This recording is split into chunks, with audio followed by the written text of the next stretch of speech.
잠깐 말씀을 주셨는데 구윤서 선생님께서 답변 부탁드립니다.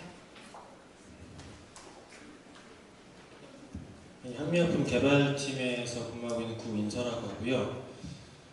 사실 뭐 특허 전략을 이 자리에서 좀 제가 감히 말씀드리긴 좀 힘든 부분이 있긴 한데, 사실 저희 회사 같은 경우는 원 물질 자체가 저희 원 물질로서 이제 복합제를 개발하는 게 아니다 보니까 사실 물질이나 이런 걸로 보호하기는 힘들고, 어차피 제재화를 해서 뭐 방출이나 재현이나 이런 것들로 사실은 보호를 할 수 있을 것 같고요. 뭐 용도 같은 경우도 사실은 기본적으로 복합제라는 게 사실 단일제의 기본적인 용도를 이용하다 보니 그것도 좀 힘들 것 같고, 주로 이제 제재 쪽으로 좀 설계를 하시면 될 것 같습니다. 참고로 저희 아무잘탄 같은 경우도 사실 특허도 사실 보호를 많이 해놓고 있는데, 아마 그 PMS 끝나자마자 많은 회사들이 이제 다 개발하시는 것 같더라고요. 그래서 사실 좀 어려운 부분이 있는 것 같긴 합니다. 네. 네, 감사합니다. 아무래도 이제 특허를 하다 보면 조성물 특허나 요즘에 이제 내년 3월부터는 허가 특허 연계가 시행될 예정이기 때문에 조성물 특허나 이런 쪽에 어프로치를 새롭게 해보실 수 있을 것 같고요. 두 번째 질문은 굉장히 포괄적인 질문이었습니다. 복합제 개발 시 주의할 사항은 무엇입니까? 라는 질문이었는데요. 저희 가이드라인의 제일 앞단에 복합제 개발을 할 때 치료 목적은 무엇이었으며 치료 경로는 어떻고, 그리고 임상 시험 설계는 어떻게 해야 되는지에 대해서 개략적으로 고려하는 사항에 대해서 기술해 놓고 있으니까 그 가이드라인을 참고하시면 될 것 같습니다. 다음 질문도 역시 포괄적이었는데요. 대상자 수는 몇 명이나 하면 됩니까? 이런 질문 주셨습니다. 저희 박홍 선생님께서 간단하게 답변 부탁드리겠습니다. 그 답변을 드리겠습니다. 그 시험 대상자 수는 그 임상 시험 그 디자인과 어떤 수치들을 가정하였느냐에 따라서 그 계산하는 결과가 달라지게 되는데요. 일단 아까 이제 말씀드렸던 것처럼 그 목적에 따라서 디자인이 결정이 되면 그거에 따라서 그 디자인에 대해서 평가 변수와 어떤 통계 분석 모형을 설정을 하게 되는데, 거기에 따라서 그 목표하고 있는 유효 효과 크기와 거기에 그 어떤 표준 편차 그런 것들을 이제 어떤 충분한 근거 자료들을 가지고서 그 가정을 해주시면 되고요. 그걸 통해서 그 산출식을 통해서 계산해 주시면 됩니다. 산출식 같은 경우에는 이미 많이 알려져 있으니까 참고하시면 되고, 가정하는 값들 같은 경우에는 그 인정할 수 있는 어떤 범위 내에서 그 회사에서 충분히 성공을 할 수 있다고 생각하는 정도의 피험자 수를 계산해 주시면 됩니다. 네, 감사합니다.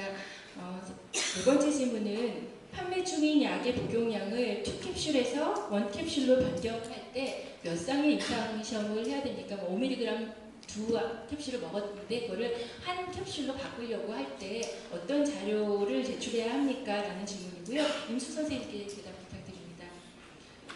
기여가 용법 용량에 해당하는 용량일 경우에는 저희 그 자료 제출 의약품 주사에 보시면 새로운 함량 증가로 보시면 되겠습니다. 그래서 기본적으로는 그 제재에 따라서 용출로 가능한 경우도 있겠고요. 아니면 일상 PK가 가능한 경우도 있겠습니다. 네. 다음 질문은 판매 중인 약에 적응증을 추가하려고 합니다. 몇 쌍의 임상시험을 해야 합니까? 라는 질문인데요. 예, 조인 선생님께서 부탁드립니다.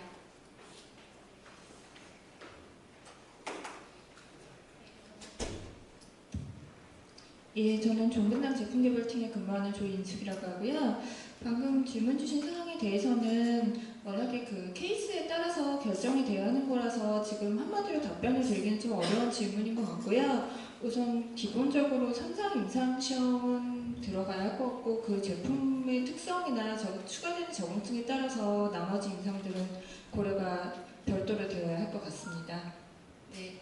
완전히 그 기여가 바다에 있는 적응증보다 새로운 적응증을 추가한다라고 하면 저희가 용량 탐색에 대한 내용들이 조금 더 검토가 되어야 할 것 같고요. 또 조인수 차장님 말씀 주신 것처럼 3사 임상시험이 함께 필요할 것으로 생각됩니다. 6번째 질문과 7번째 질문은 복합제를 개발하면서 제일 많이 나오는 질문인 것 같습니다. 오늘 질문해 주신 내용 중에도 있는데요. 반드시 최고 용량을 해야 합니까? 시판하고 있을 때는 최고 용량을 안 쓰고 있는데 복합제 개발할 때 반드시 최고 용량에 대한 데이터가 있어야 합니까?라는 질문과 두 번째는 위약 설정이 꼭 필요합니까? 윤리적이지 않은 경우들도 있는데 위약 설정을 꼭 해야 합니까?에 대한 질문입니다. 그 질문에 대해서는 아무래도 시각처에서 대답을 하는 게 좋을 것 같아서요. 다시 임숙 선생님께 답변을 부탁드리겠습니다.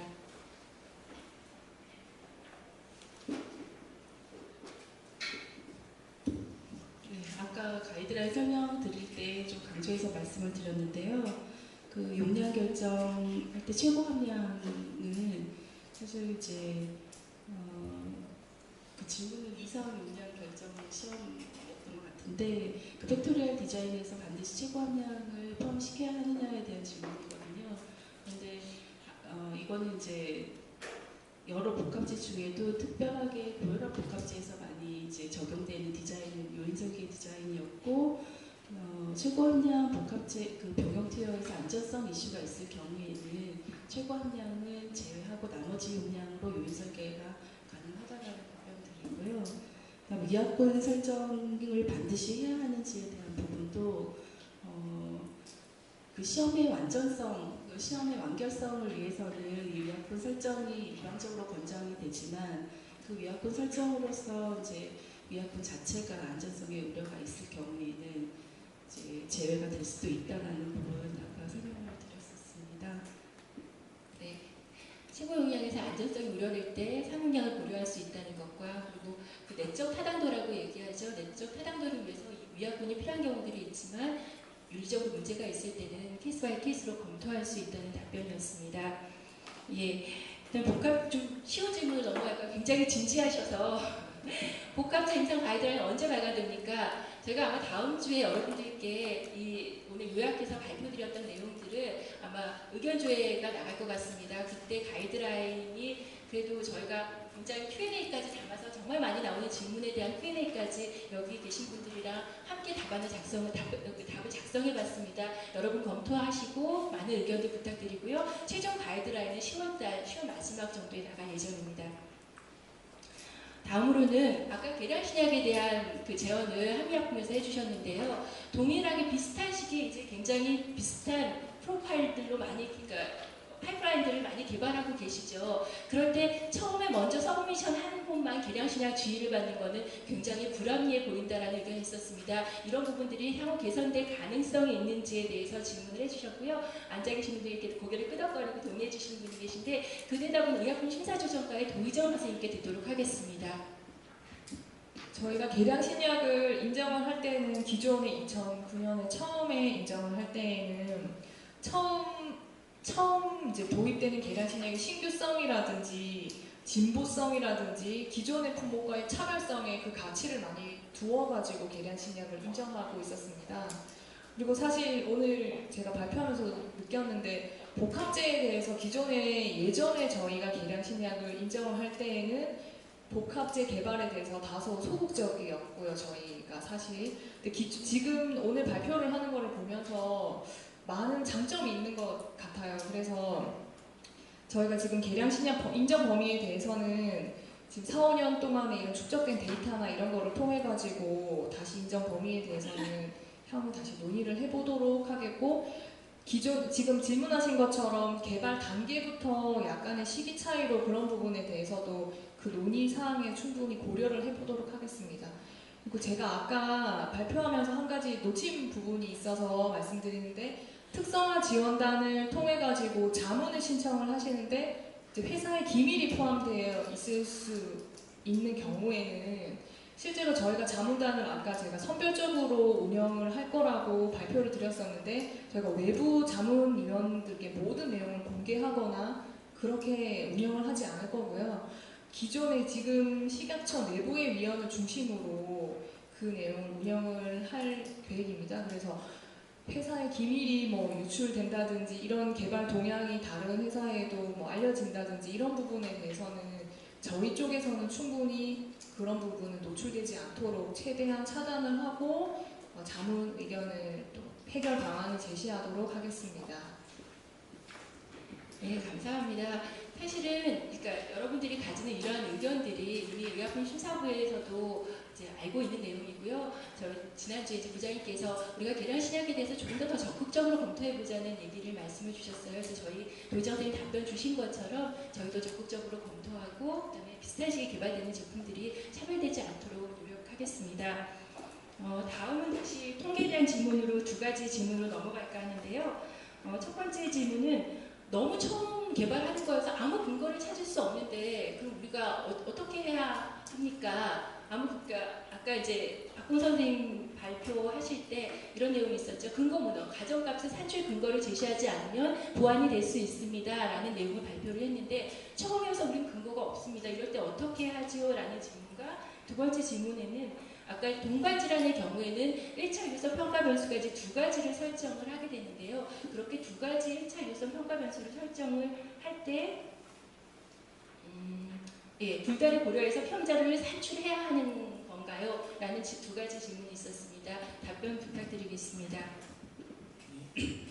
그 시험 대상자수 산출 근거가 이렇게 거의 최초로 하기 때문에 없는 경우에는 일단 회사에서 어떤 전혀 근거 자료가 없다고는 하지만 실제로 임상시험을 실시할 때에는 실시하게 되는 어떤 단계에 따라서 그동안 축적했던 어떤 자료들이 있잖아요. 그래서 그런 자료를 통해서 왜 이런 정도의 수치를 가정을 했는지에 대한 그런 충분한 설명이 있으면은 어느 정도의 이제 가름을 할 수 있을 것 같고요. 또 이제 그렇게 하는 경우들도 있을 수 있고 또 다른 쪽으로는 어떤 유사 증상이나 유사 제품 쪽에 참고를 해서 그런 쪽으로 좀 설명을 해서 이제 가능하도록 하는 경우들도 있을 수 있으니까요. 이제 그런 부분을 이제 그러니까 저랑 같이 협의를 통해서 이제 해결해 나가면 될 것 같습니다.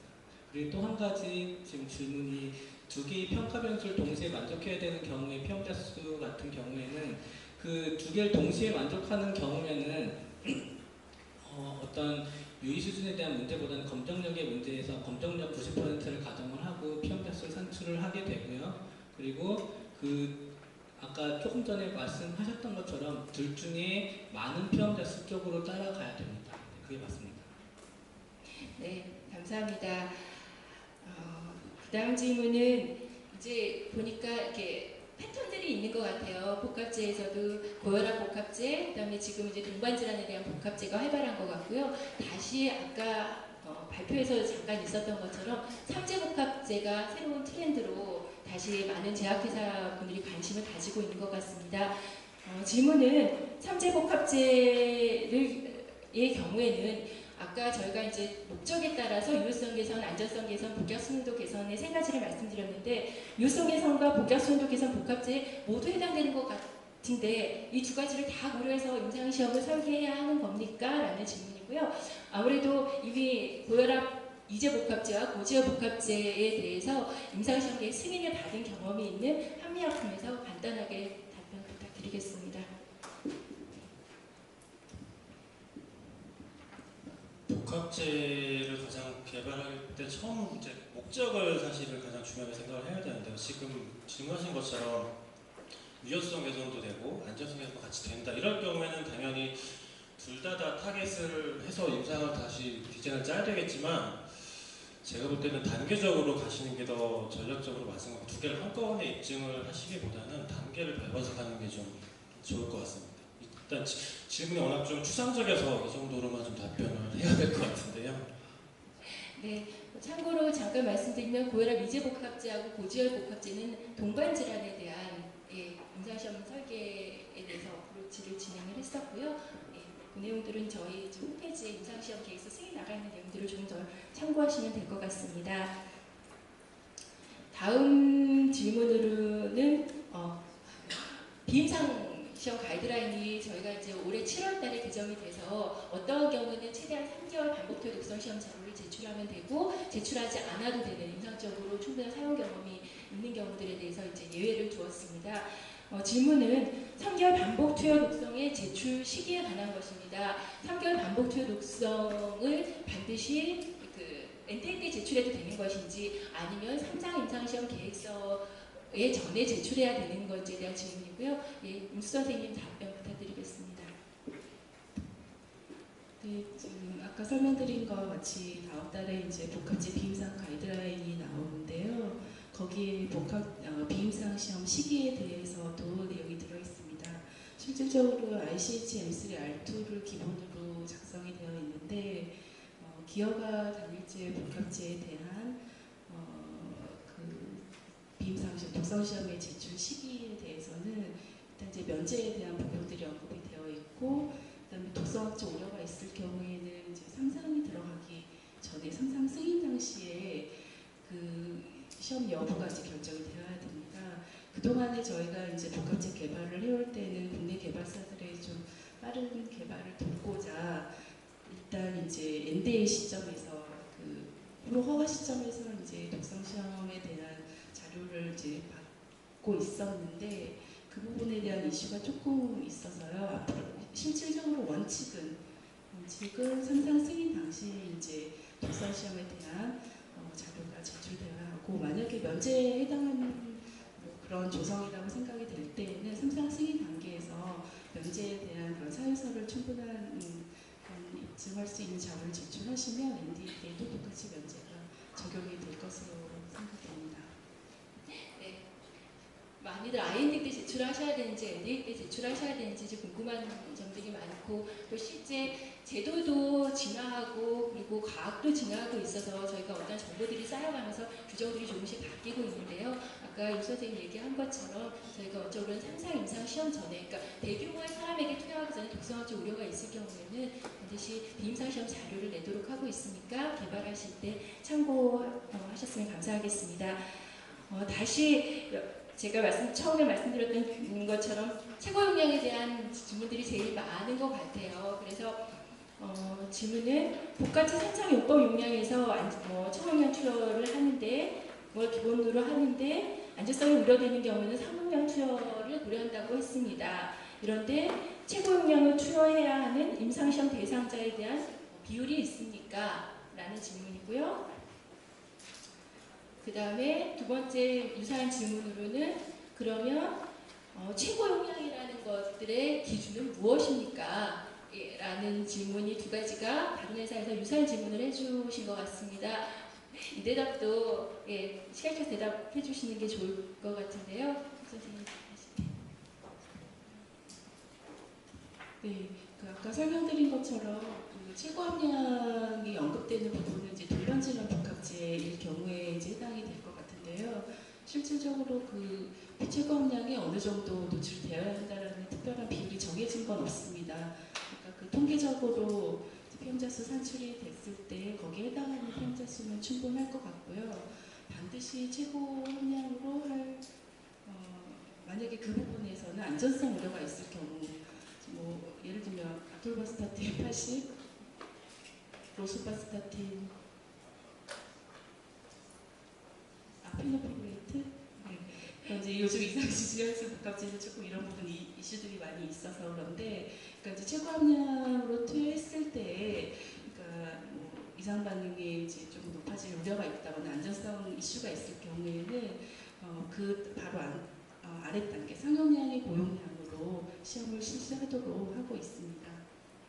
네, 실제로 지금 잠깐 언급했던 것처럼 저희가 반드시 최고 역량을 가서 임상을 하시도록 하는 건 아니고요.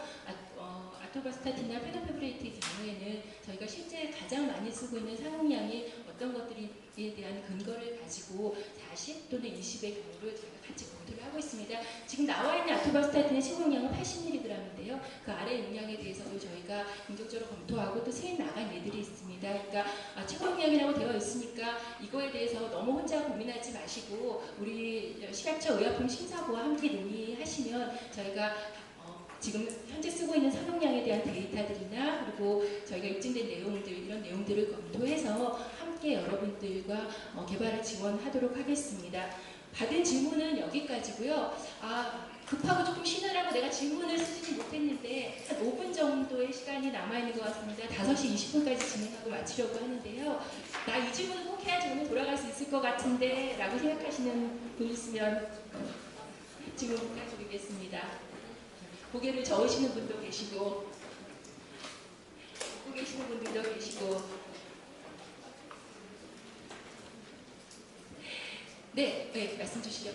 소속하고 질문을 함께 말씀해 주시겠어요? 우연찮게 마이크 여기 있어가지고 네.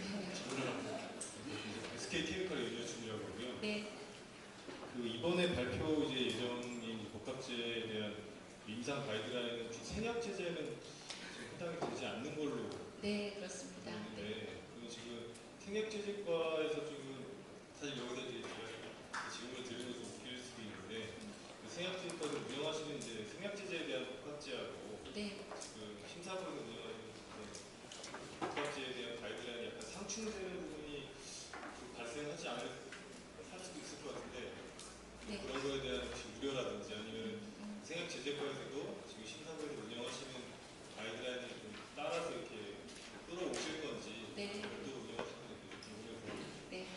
좋은 질문 감사합니다.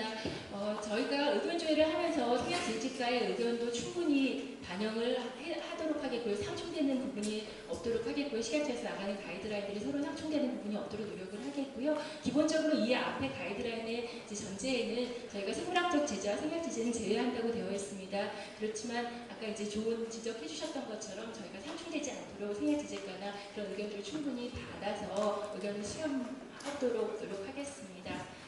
예. 그리고 네, 그러면 지금 아까 제가 모두에 말씀드렸던 것처럼 저희의 목소리를 담지만은 않았습니다. 같이 만드는 복합제 계량 신약의 가이드라인을 만들고자 지금 앞에 계신 분들이 굉장히 나오기 싫어하셨어요. 사실은 만드는 것도 고생하는데 여기 앞에까지 나와야 되느냐며 끝까지 주저하셨는데 제가 함께 고생해 주셨던 분들이어서 이 자리에서 함께 인사하는 것이 좋을 것 같아서 굳이 앞서 이렇게 함께 자리에 모셨고요. 저희 부장님께서도 말씀 주셨고 저희 발표자들도 많이 얘기를 했던 것처럼 저희가 늘 함께하는 의약품 심사부가 되도록 노력하겠습니다. 마지막으로는 지금 저희 신한대학교니까 최기영 과장님, 네, 박수 부탁드릴까요? 네. 한 6개월 정도 같이 고생해 주셨거든요. 저희가 많이 이렇게 부탁도 드리고 많이 자료도 찾아주시고 고생해 주셨는데 너무 감사드리고요. 네, 마지막으로 인사 말씀은 신한대학교니까 최기영 과장님 지금 자리하고 계십니다. 인사 말씀 듣고 마치도록 하겠습니다. 예, 감사합니다. 이렇게 늦은 시간까지 자리해 주셔서 감사드리고 또 오늘 우리의 생각이 아니고요. 회사의 생각도 같이 포함돼서 이렇게 포함됐다는 것도 의미하게 저희 같이 또 모았습니다. 그러니까 저희에게 또 많은 질책도 주시면 저희가 또 담아서 또 변경시켜드리고 근데 제가 보니까 변경시킬 더 이상 없는 것 같은데 또 말씀 주시면 또 변하도록 하겠습니다. 제가 수랑계약품과 2년 만에 다시 돌아와서 많은 서류들을 업체의 뜻을 담아서 하고 있습니다. 여러분들이 의견 주시면 괜히 먼 데다가 주시지 마시고 우리 담당 선생님도 주시고 또 저한테 주시면 됩니다. 또 여러분들 있으면 주시면 됩니다. 또 오늘 또 복합 9월 30일인경에도 불구하고 이렇게 결제를 뒤로 밀어놓고 오셨으니까 또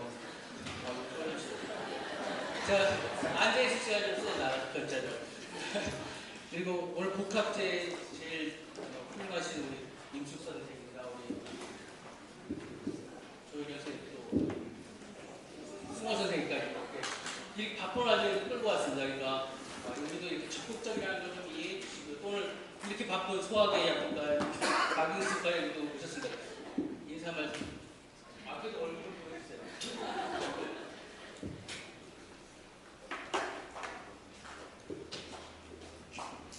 안녕하세요. 소화기 약품과 박인숙입니다. 지금 궁금한 사항 굉장히 많으신 것 같고요. 그리고 저랑은 지금 계속 상담하시고 계시는 분들도 많이 있으실 거예요. 저희 과는 말 그대로 이제 저희 승호 선생님이 담당하는 당뇨병 지금 복합제 많이 있고 그다음에 저기 지금 참석 못했는데 원래 이제 TFN 안충렬 선생님이 같이 하시잖아요. 여기 많은 분들이 지금 하시고 계시는 비뇨기계 복합제. 근데 이제 저희 과의 어려운 점은 잘 아시겠지만 벤치마킹 할 게 없다. 우리 스스로 지금 다 깨고 가야 된다는 게 가장 큰 어려움 중에 하나예요. 그래서 아마 저희도 적극적으로 협조를 해드리겠지만 회사분들도 무조건 많은 어려움이 있으시다는 걸 제가 잘 알고 있는데 오너분도 잘 설득하셔서 좀 더 처음 가는 길이니까 제대로 한번 짚고 갈 수 있도록 많은 협조 부탁드리겠습니다. 감사합니다. 오늘 이 회사 발표 자리는 좀 보안이 있어서 그렇지만 사진을 찍게 되었어요, 그죠? 저는 연예인이라는 줄 알았어요. 저희도 다음에는 화면 이 자리 없애야 되겠어요, 그죠? 네, 오늘 수고하셨습니다. 네, 감사드립니다.